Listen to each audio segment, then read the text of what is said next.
everybody, and welcome to WTF Hammer Underworlds. Today we're going to be doing a Season 1 Warband balancing video looking at the Chosen Axes. In the description below I've linked the Chosen Axes review video that I made, to which I came to draw the following conclusions about this warband. 1. That they have a good set of ploys, which promotes a diverse playstyle. 2.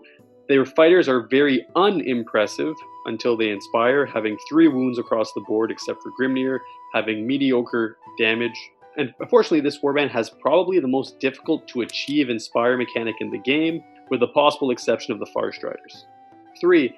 Their best objective cards support an aggressive playstyle, but their inspire mechanic necessitates holding objectives in an end phase, which shows a bit of a disconnect as to how Games Workshop seems to want us to play this warband versus which playstyle actually is the most effective for them.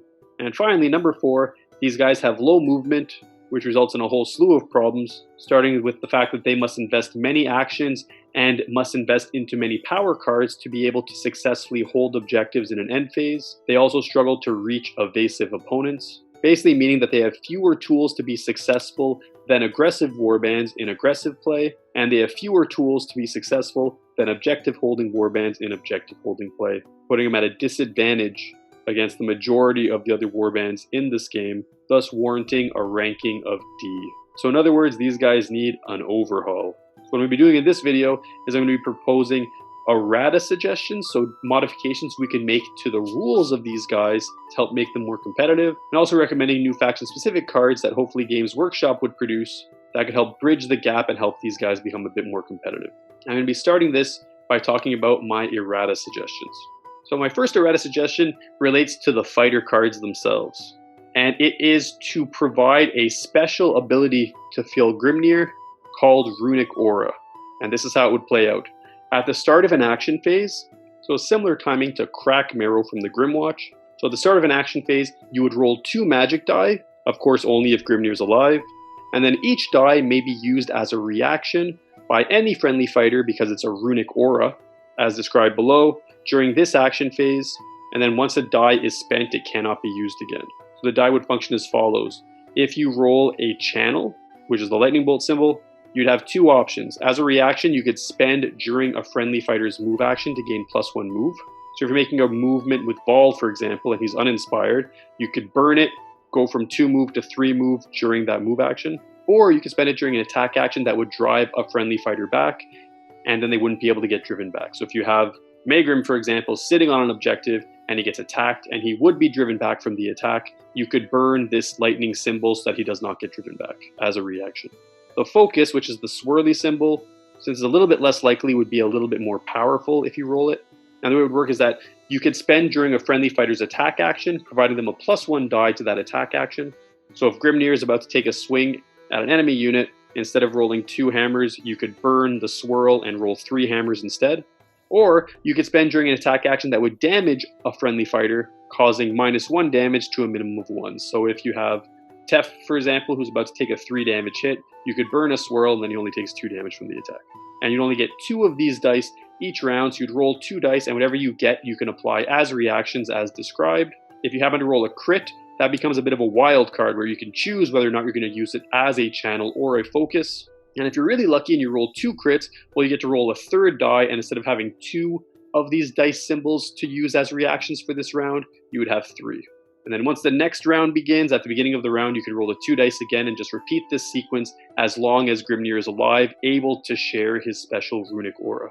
I think this would be a nice, fun ability that could be added to this warband, and my justification is as follows. Fjell Grimnir in the Age of Sigmar miniature game is actually an Auric Runefather, and in that game, he has a sort of Auric Runa that gives bonuses to his allies. So all I've done is modify it to be more appropriate to a Shadespire context. An ability like this would be cool, it'd be fun, it'd be dynamic, and it would strengthen the warband in complementary areas, increasing their movement, preventing drive back, increasing their chance to hit, making them more tough, making them tougher. It would allow you to selectively buff and support dwarves even before they're inspired, because before these guys are inspired, they're very vulnerable, so this would allow you to give them little perks, little bonuses to make them more useful as needed. And also, as I mentioned, Grimnir is an Auric Runefather in Age of Sigmar, so it's thematic, so this should just get done. This would make a big difference at making this warband more playable in any given meta. So that's my suggestion as far as the fighter cards themselves go. Now looking at objective card errata, my first suggestion is that for the gold be worth 2 glory points. So this is a reminder, this card scores in the end phase if all of your surviving fighters, at least 3, are inspired, and it's normally worth 1 glory point, which is a joke considering how difficult it is to inspire these guys. Also considering the fact that you need to have 3 of them alive at any point. But with 2 glory points, it actually means that this card might be placed in a deck because it could become sort of like a supremacy, but more of a creative supremacy. So justification is it's hard to have 3 surviving inspired dwarves, so the fact that this is worth 1 is pretty ridiculous. Let's make this card worth 2 glory points.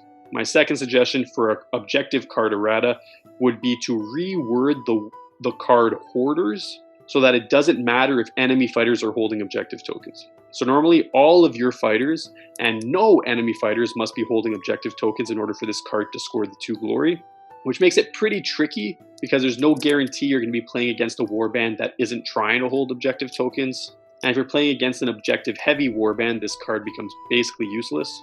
But if it just applies to all your friendly fighters, I mean, I don't see it as being overpowered because if you draw this card early, you have to get 4 guys on objective tokens, which is not easy. But if you're lucky enough to draw this card late, you might be in a situation where you have 1 guy left, he sits on an objective, and you score a nice 2 glory points. So this card becomes all about the timing in which you draw it. It'd also make it more useful for Chosen Axes players to place this in their deck. So my more formal justification is that it provides a useful, albeit still challenging, objective card for holding objective tokens. Now finally, we're going to go to the power card errata.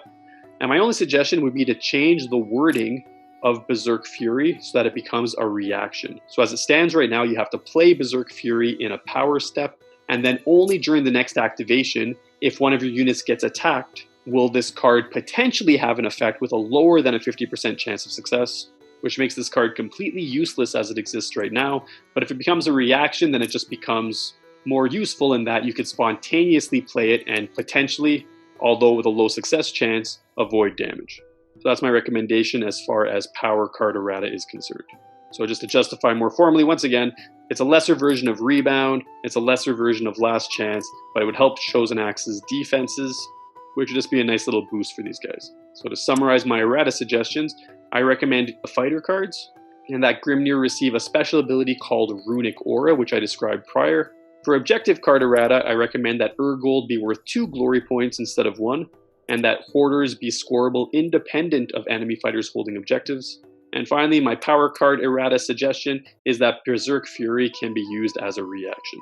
I think all these things would make a big difference in terms of making the Chosen Axes more functional against some of the stronger warbands.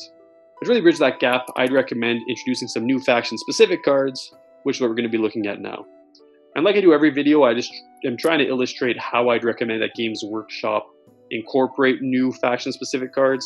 And my justification is that deck building in general requires that you have 12 objectives and 20 or more power cards in your deck at any given time. But the Chosen Axes only have 10 objective cards, they have 11 gambits, and they have 10 upgrade cards, meaning that they need 2 objective cards and 1 upgrade card in order to actually be able to get played out of the box like the modern Beastgrave and Dreadfane warbands are capable of doing. So my obvious solution is to create 2 useful objective cards, ideally surge cards since they're very lacking in this warband, and hopefully something involving objective tokens too, because this warband does not have the strongest objective token holding cards.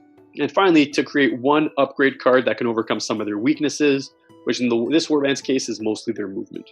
So let's start by looking at objective card possibilities. My first idea is a surge card that involves objective tokens, and my specific recommendation would be a faction-specific Steadfast Defender, which is a score immediately card after an attack action that targets a friendly fighter holding an objective if that fighter is still holding the objective. So if you have a fighter who's holding an objective and they get hit, or rather an attack is made against them, if at the end of that attack they're still on that objective, you would score 1 glory point immediately. I'd call this card too stubborn to move, and my justification is that it would synergize with objective holding play, and if that new Runic Aura ability existed, it would also synergize with that because you'd have the ability to avoid getting driven back. That's my first idea. My second idea would be an end phase card that involves holding objectives. My suggestion would be a faction-specific Reclaim the Lamentiri. which could be called Take Back What's Ours. And this card reads, store this in an end phase if you hold all the objectives in at least one player's territory, and that's worth 2 glory points. And I'd recommend this because it aligns with this warband's Inspire condition. It also coincides with the lore of these guys trying to take back or protect Shadespire. And that is the end of the new faction-specific objective cards that I would recommend. And as far as power cards go, I'd recommend just one card, an upgrade card. And my idea is that a card that addresses movement weaknesses. And my specific suggestion would be a faction-specific Feynway Crystal, which could be called Rune of Transmission. So it'd give these guys a one-time opportunity to basically teleport themselves to an objective token anywhere across the map, which could be used towards aggression, which could be used towards just covering objective tokens for objective play. So since Season 2 is going to be cycling out pretty soon, these guys won't have access to Feynway Crystal in the near future. So my justification is that it would help the slow dwarves to reach objectives or cross long distances just one time. Nothing too overpowered, but would just give these guys a bit of a helping hand. And that's the end of my recommendations. My errata are summarized above, and just to summarize the new faction-specific cards I'd recommend. With regard to objective cards, these guys need 2 new objective cards in order to have a valid deck that is play out of the box, and I'd recommend a faction-specific Steadfast Defender called Too Stubborn to Move, and a faction-specific Reclaim the Lamentiri called Take Back What's Ours. And with regard to power cards, they need 1 upgrade card in order to have a valid deck, and I'd recommend a faction-specific Feynway Crystal, which could be called Rune of Transmission, to help them bridge some of those movement gaps that they have.